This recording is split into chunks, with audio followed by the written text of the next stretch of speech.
So hello guys, कैसे आप सब? उम्मीद करता हूँ बहुत ही अच्छे हूँ। तो आज मैं आप लोगों को प्रेजेंट कॉन्टिन्यूअस टेंस का पैसिव वॉइस बताऊंगा। आज आपका पैसिव वॉइस का दूसरा दिन है। और आगे बढ़ने से पहले मैं आप लोगों को बता देना चाहता हूँ कि ये वीडियो भी कल की तरह दो पार्ट में होगा। पहले पार्ट में मैं आप लोगों को सब्जेक्टिव पैसिव वॉइस बताऊंगा, यानी कि जो कि आप क्लास में एक्टिव से पैसिव बनाना सीखते रहे हैं वो बताऊंगा। दूसरे में मैं स्पीकिंग पैसिव वॉइस बताऊंगा, यानी कि जिनको हम बोल चाल में यूज करते हैं, यानी कि पैसिव से पैसिव बनाना। तो सबसे पहले मैं आप लोगों को बता देता हूँ कि इसकी हेल्पिंग वर्ब क्या होती है, यानी कि प्रेजेंट कॉन्टिन्यूअस टेंस के पैसिव वॉइस की हेल्पिंग वर्ब क्या होती है। आपको पता ही होगा कि एक्टिव वॉइस की हेल्पिंग वर्ब होती है इज़, एम, आर। लेकिन जब प्रेजेंट कॉन्टिन्यूअस का पैसिव वॉइस का हेल्पिंग वर्ब की बात होती है तो वहाँ पे हो जाता है इज़ बीइंग, या फिर एम बीइंग, या फिर आर बीइंग। इसके बाद में यहाँ पे एक चीज़ आपको याद रखनी है, जो कि मैंने कल भी बताई थी, कि हमेशा वर्ब का थर्ड फॉर्म ही लगता है। कोई भी पैसिव वॉइस हो, वर्ब का थर्ड फॉर्म ही लगता है। इसके बाद में ये चीज़ें आपको याद रखनी है। चाहो तो स्क्रीनशॉट ले सकते हो, चाहो तो नोटबुक पे नोट कर सकते हो। इसके बाद में आगे बढ़िए और देख लीजिए, यहाँ पे कुछ चेंजेस होते हैं जो कि प्रोनाउंस में होते हैं, और बच्चे जो गलतियाँ करते हैं वो यहीं पे करते हैं कि इनको लर्न नहीं करते हैं, और इसके बाद में उनको प्रॉब्लम्स होती हैं। तो सबसे पहले मैं आप लोगों से कहना चाहूँगा कि इनको लर्न कर लो, या फिर वीडियो को रोक करके, या फिर नोटबुक में नोट करके, कैसे भी करके आप कर सकते हो। इसके बाद में यहाँ पे देखिए, ये स्ट्रक्चर बना हुआ है यहाँ पे एक्टिव से पैसिव बनाने का। तो सबसे पहले आप लोग देखिए, सब्जेक्ट जो होता है वो लास्ट में चला जाता है, उससे पहले बाई लगाना होता है। स्ट्रक्चर को अच्छे से समझ लो, पैसिव वॉइस समझना बहुत ही आसान हो जाएगा। इसके बाद में देखिए, हेल्पिंग वर्ब जो होती है वो नीचे आ जाती है, क्योंकि आपको पता है कि एक्टिव की हेल्पिंग वर्ब जो होती है वो भी पता होती है सबको। पैसिव की हेल्पिंग वर्ब जो होती है वो मैंने यहाँ पे बता दी है आपको। यहाँ पे लर्न करने की ज़रूरत है, यानी कि आप पहले से ही याद करके रखें। इसके बाद में यहाँ पे देखिए, वर्ब जो होता है वो एक्टिव वॉइस में वर्ब क्या है वो तो आपको सेंटेंस में पता चल जाएगी, लेकिन पैसिव वॉइस में वर्ब का थर्ड फॉर्म लगता है, ये मैंने पहले ही बता दिया है। उसके बाद में सब्जेक्ट ऑब्जेक्ट की जगह पे चेंज हो जाता है, और ऑब्जेक्ट सब्जेक्ट की जगह पे, तो आप समझ गए होंगे। अगर इस बात को आप डिटेल में सीखना चाहते हैं तो पहले पार्ट को जरूर देखिए, वीडियो के लास्ट में स्क्रीन पर ही वीडियो शो कर जाएगा। इसके बाद में मैं आगे बढ़ता हूँ और आप लोगों को बताता हूँ पहली एक्टिव से पैसिव बनाना। तो आप लोग यहाँ पे ऊपर में स्ट्रक्चर दिया हुआ है और नीचे में सेंटेंस दिया हुआ है।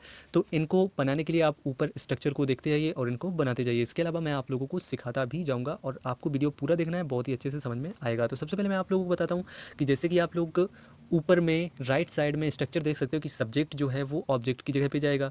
तो I am writing a letter, तो सबसे पहले तो इस सेंटेंस को हम जब पैसिव में बनाएंगे तो पीछे की तरफ से बनाएंगे। तो अ लेटर, यानी कि ऑब्जेक्ट जो है वो सब्जेक्ट की जगह पे आ गया, तो यहाँ पे हो गया आ लेटर। इसके बाद में आप यहाँ पे देखिए, एम लगा हुआ है हेल्पिंग वर्ब, तो यहाँ पे हेल्पिंग वर्ब लेटर के हिसाब से इज लग गया, क्योंकि एक लेटर है तो इसलिए यहाँ पे इज लग गया। इसके बाद में आप देखिए, मैंने आप लोगों को बताया था इज के साथ में बीइंग भी लगना होता है पैसिव वॉइस में, तो यहाँ पे इज बीइंग भी लग गया। इसके बाद में मैंने इसके अलावा आप लोगों को बताया था कि वर्ब का हमेशा थर्ड फॉर्म लगता है। ऊपर में देखो कॉन्टिन्यूस में आईएनजी लगा हुआ है वर्ब में, लेकिन यहाँ पे नीचे में आप देखिए, यहाँ पे क्या है कि थर्ड फॉर्म लगा हुआ है। इसके बाद में बाई मी हो गया, यानी कि ये आपका सेंटेंस एक्टिव में जो सेंटेंस था वो था I am writing a letter, और पैसिव में जो सेंटेंस हो गया a letter is being written by मी।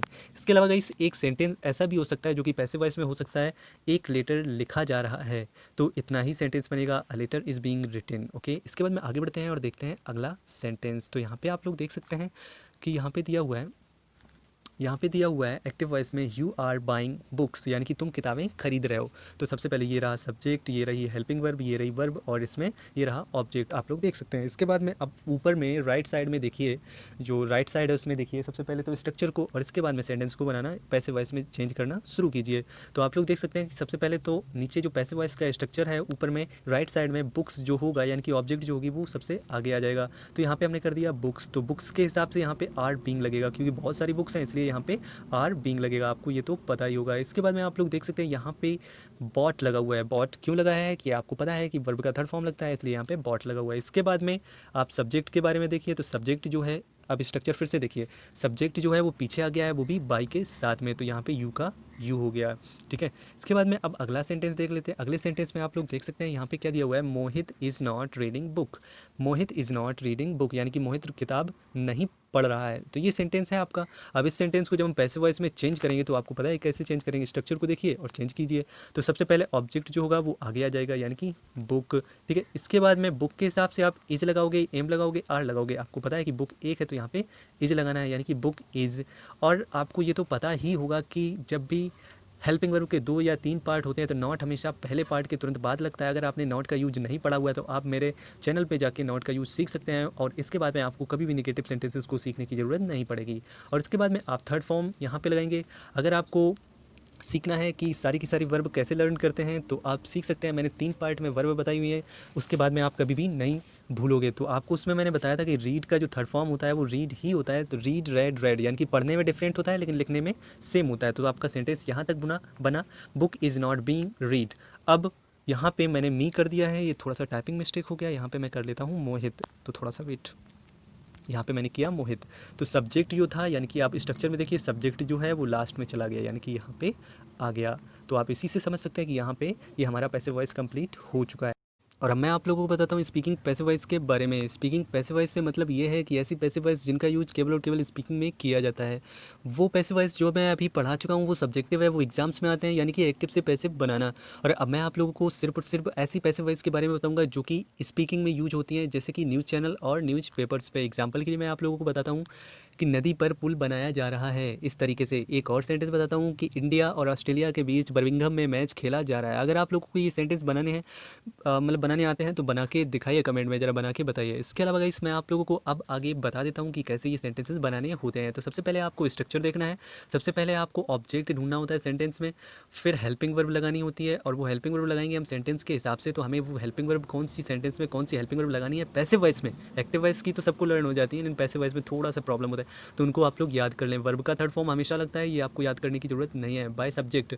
और इसके बाद में लास्ट में हम बाय लगा करके सब्जेक्ट लगाते हैं। ये सेंटेंस को बताते हैं, जैसे कि यहाँ पे लिखा हुआ है गाना सीता के द्वारा गाया जा रहा है। तो ये सेंटेंस है, इसको जब हम पैसिव में, यानी कि पैसिव हिंदी से पैसिव में बनाएंगे तो कैसे बनेगा जरा देख लीजिए। यहाँ पे सबसे पहले हम ऑब्जेक्ट ढूंढ रहे हैं सेंटेंस में, तो यस इसमें सबसे पहले ऑब्जेक्ट दिया हुआ है गाना। अब कई बार सेंटेंस ऐसे भी दिया हुआ होगा कि सीता के द्वारा गाना गाया जा रहा है, तो आप लोगों को वहाँ पे सब्जेक्ट, ऑब्जेक्ट, वर्ब और हेल्पिंग वर्ब खुद से पहचाननी होगी। तो यहाँ पे ऑब्जेक्ट जो है वो गाना है, तो सॉन्ग सबसे पहले यहाँ पे कर दिया सॉन्ग। इसके बाद में सॉन्ग के हिसाब से आप इज बिंग लगाओगे या एम बिंग लगाओगे या आर बिंग लगाओगे, तो आपको पता है कि सॉन्ग जो है वो एक है, इसलिए यहाँ पे हम लोग सिर्फ और सिर्फ इज बिंग लगाएंगे। इसके बाद में वर्ब का हमें थर्ड फॉर्म लगाना होता है, तो सिंग, शैंग, संग, यानी कि वर्ब का थर्ड फॉर्म होता है संग। अब लास्ट में लगाना होता है सब्जेक्ट, तो यहाँ पे देखिए बाई सब्जेक्ट। स्ट्रक्चर को आपने देखा होगा तो उसी से आप समझ गए होंगे। इसके बाद में देखिए एक और यहाँ पे एग्जाम्पल मैं आप लोगों को बताता हूँ। यहाँ पे लिखा हुआ किताब मेरे द्वारा ली जा रही है। तो सबसे पहले इसमें ऑब्जेक्ट ढूंढिए स्ट्रक्चर के अनुसार। यहाँ पे देख लीजिए ये ऑब्जेक्ट है, सबसे पहले ऑब्जेक्ट लगाना है, यानी कि यहाँ पे बुक्स जो है, बहुत सारी बुक्स, ये ऑब्जेक्ट है। तो यहाँ पे बुक्स, फिर बुक्स जो कई सारी हैं तो यहाँ पे आप लोग खुद ही बताइए कि यहाँ पे इज लगाओगे या एम लगाओगे या आर लगाओगे। तो आपको पता है कि जब बहुत सारी बुक्स होती हैं तो, या कोई भी चीज़ बहुत सारे हो यानी कि प्लूरल हो, तो वहाँ पे हम आर लगाते हैं। तो यहाँ पे हमने हेल्पिंग वर्ब लगाई आर बीइंग। और इसके बाद में लेना होता है टेक मीन्स, और टेक का थर्ड फॉर्म होता है टेकन। और इसके बाद में लास्ट में हम लोग लगाएंगे बाय मी, क्योंकि आपको मैंने पर जो प्रोनाउंस में चेंज होते हैं उनको मैंने आप लोगों को पहले ही बता दिया है। इसके बाद में देखिए अभी तो ये सेंटेंसेस ऐसे थे जिनमें लास्ट में ऑब्जेक्ट लग जाता था। अब ये सेंटेंस अगर ऐसा हो कि गाना गाया जा रहा है, केवल और केवल इतना, गाना गाया जा रहा है, तब सेंटेंस हमारा बनेगा सॉन्ग इज संग। अब इसी तरीके के सेंटेंस देखते हैं। यहाँ पे देखिए ये 3 सेंटेंस बने हुए हैं। कैसे? खाना अब बनाया जा रहा है। क्या होता है कि मैं स्कूल से आता हूँ पढ़ा करके, तो दोपहर में मेरी मम्मी खाना बना रही होती है। कई मतलब एग्जांपल दे रहा हूँ, वास्तव में ऐसा नहीं होता है। तो क्या होता है कि अगर मैं इस तरीके का सेंटेंस बोलूँगा तो वहाँ पे होगा कि food is being cooked bye, sorry cooked now. By का कोई सवाल ही नहीं है यहाँ पे, क्योंकि सब्जेक्ट है ही नहीं इस सेंटेंस में, ठीक है। तो फूड, खाना अब बनाया जा रहा है, तो food is being cooked now. तो इस तरीके से ये सेंटेंस हमारा बन जाएगा। इसके बाद में, अच्छा मैं इसको थोड़ा सा एक्सप्लेन करके बता देता हूँ, ठीक है। तो यहाँ पे देखिए सबसे पहले हमने लगाया ऑब्जेक्ट, तो ये हो गया ऑब्जेक्ट। अब जो ऑब्जेक्ट है इसी के हिसाब से यहाँ पे इज एम आर लगाएंगे। तो यहाँ पे हमने लगाया इज बीइंग, क्योंकि खाना जो होता है वो सिंगुलर होता है, तो फूड इज बीइंग। अब आपको पता है कि वर्ब का थर्ड फॉर्म लगाते हैं, तो यहाँ पे कुकड हो गया। और इसके बाद में अब की इंग्लिश नाउ लिख दी। इसके बाद में यहाँ पे देखिए ये अगला सेंटेंस लिखा हुआ है, उनके घर में टीवी चलाई जा रही है। क्या होता है कि कई बार जब मोहल्ले में या फिर गांव में कुछ गलत हो जाता है, जैसे कोई किसी का देहांत हो जाता है या कुछ भी हो जाता है, तो लोग घर पे टीवी नहीं चलाते हैं और सॉन्ग वगैरह नहीं बजाते हैं। तो अब मान लीजिए कोई छोटा सा बच्चा है और वो किसी के यहाँ पे देख लेता है टीवी चलते हुए, तो वो अपने घर पे क्या बताएगा जाके कि उनके घर में टीवी चलाई जा रही है। तो ये वाला सेंटेंस अगर इंग्लिश में बताना हो तो कैसे बताओगे? तो सबसे पहले हम लोग ये बता देते हूँ, मैं आप लोगों को बता देता हूँ सबसे पहले कि ये जो है ये पैसिव वॉइस में है।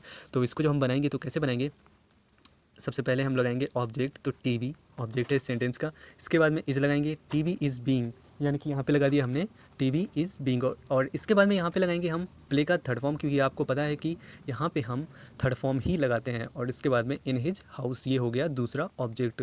आप लोग इसको सब्जेक्ट मत समझिएगा, ये दो ऑब्जेक्ट हैं, पहला उनके घर में और दूसरा है टीवी, ठीक है। ये दो ऑब्जेक्ट हैं, तो जब दो ऑब्जेक्ट होते हैं किसी भी सेंटेंस में तो उनको आगे पीछे लिख दिया जाता है। और इसके बाद में यहाँ पे देखिए एक और सेंटेंस दिया हुआ है, दादा के लिए चाय बनाई जा रही है।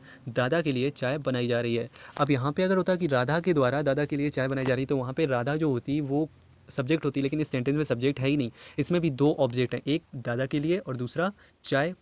तो इन दोनों को हम लोग आगे पीछे लिखेंगे, लेकिन सेंटेंस कैसे बनाएंगे जरा वो देखिए। सबसे पहले तो यहाँ पे सबसे पहले हम चाय बनाई जा रही है ये सेंटेंस बनाएंगे। तो टी, सबसे पहले हमने पहला ऑब्जेक्ट लिख दिया टी, और टी के यानी कि चाय के हिसाब से यहाँ पे हम लगाएंगे इज़ बीइंग, यानी कि चाय एक सिंगुलर है, ठीक है। तो यहाँ पे लगाएंगे टी इज़ बीइंग। और इसके बाद में कुक का थर्ड फॉर्म कुकड, क्योंकि आपको पता है कि पैसिव वॉइस में थर्ड फॉर्म ही लगाते हैं। फिर फॉर ग्रैंड फादर, ग्रैंड पा भी बोल सकते हैं ग्रैंड फादर को, ओके। तो अब आप लोगों को स्पीकिंग वाले समझ में आ गए होंगे। अगर आपको नहीं समझ में आया तो मैं आप लोगों को मिक्स करके बता देता हूँ, दो एग्जाम्पल्स मैं आप लोगों को मिक्स करके भी बता देता हूँ। तो आप लोग यहाँ पे देखिए, ये दो एग्जाम्पल्स मैं आप लोगों को देने जा रहा हूँ। तो पहला एग्जाम्पल जो है यहाँ पे लिखा हुआ है, मुकेश स्कूल जा रहा है। तो अब इस सेंटेंस को हमने बनाया सबसे पहले, तो ये आपका एक्टिव वॉइस है, ठीक है। तो Mukesh is going to school. अगर आपको एक्टिव वॉइस नहीं आते हैं तो आप लोग मेरे चैनल पर जा करके प्रेजेंट कॉन्टिन्यूअस सीख सकते हैं, यानी कि एक्टिव वॉइस सीख सकते हैं, ठीक है। तो इस सेंटेंस को आपने बना लिया, Mukesh is going to school, ये सेंटेंस हमारा बन गया नॉर्मली। लेकिन अगर इसकी इंग्लिश यानी कि सब्जेक्टिव पैसे बनाना हो तो इंग्लिश से हम लोग इंग्लिश ही बना देंगे, ठीक। लेकिन अब इंग्लिश से इंग्लिश जब हम लोग बनाएंगे तो सबसे पहले बनेगा स्कूल, जो ऑब्जेक्ट हो गया। अब स्कूल के बाद में इज़ लगाया जाएगा, फिर बिंग। अगर यहाँ पे होता कि स्कूल और बाजार, तो दो हो जाता are, school and market are being. लेकिन यहाँ पे केवल और केवल स्कूल है, तो यहाँ पे हो जाएगा स्कूल इज़ बीइंग। और इसके बाद में गो का third form gone by Mukesh. तो इस तरीके से सेंटेंस बन गया। लेकिन अगर पैसिव से पैसिव बनाना हो तब कैसे बनाएंगे, मतलब पैसिव हिंदी से पैसिव इंग्लिश बनाना हो, जैसे कि स्कूल मुकेश के द्वारा जाया जा रहा है, तो कैसे बनेगा। तो सबसे पहले हम लोग स्ट्रक्चर को देखेंगे जो कि मैंने ऊपर में बताया हुआ था, उस स्ट्रक्चर को आप लोग समझ लीजिएगा और उसके बाद में बना दीजिएगा। यहाँ पे देखिए सबसे पहले ऑब्जेक्ट लगाना होता है, तो ऑब्जेक्ट लगा दिया, और इसके बाद में ऑब्जेक्ट के हिसाब से इज बीइंग या एम बीइंग या फिर आर बीइंग लगाते हैं। और हेल्पिंग वर्ब भी, पैसिव वॉइस की हेल्पिंग वर्ब भी मैं आप लोगों को ऊपर में बता चुका हूँ। तो यहाँ पे देखिए इसके बाद में यहाँ पे दिया हुआ है थर्ड फॉर्म, तो यहाँ पे हमने गो का थर्ड फॉर्म गॉन लगा दिया, इसके बाद में बाय मुकेश। तो इस तरीके से ये सेंटेंस हमारा कंप्लीट हो गया है। इसके बाद में आप लोग यहाँ पे देखिए एक और सेंटेंस दिया हुआ है, मनीष सर इंग्लिश पढ़ा रहे हैं। तो ये सेंटेंस है हमारा, तो ये एक्टिव में है, आप लोग नॉर्मली बना लोगे कि Manish sir is teaching English, तो नॉर्मली बन गया। लेकिन अगर इसी का जब पैसे बनाना हो, यानी कि इंग्लिश से इंग्लिश में बनाना हो ये सब्जेक्टिव वाला, तो कैसे बनेगा। सबसे पहले ऑब्जेक्ट जो है इस सेंटेंस का, ये ऑब्जेक्ट आ जाएगा इधर पे, तो ये हो गया इंग्लिश। और इसके बाद में इंग्लिश के हिसाब से इज बीइंग या एम बीइंग आर बीइंग जो भी कुछ लगाना हो, तो इंग्लिश एक है सब्जेक्ट, तो यहाँ पे इज बीइंग लगा दिया जाएगा। इसके बाद में टीच का थर्ड फॉर्म लगाएंगे टॉट, और इसके बाद में सब्जेक्ट लगा देंगे बाय मनीष सर। तो इस तरीके से सेंटेंस कंप्लीट है।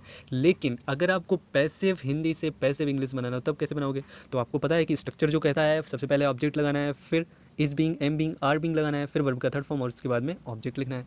तो यहाँ पे क्या होगा, सॉरी सब्जेक्ट लिखना है। तो यहाँ पे क्या होगा कि इंग्लिश, तो सबसे पहले हमने इंग्लिश लिख दिया क्योंकि यही एक ऑब्जेक्ट है।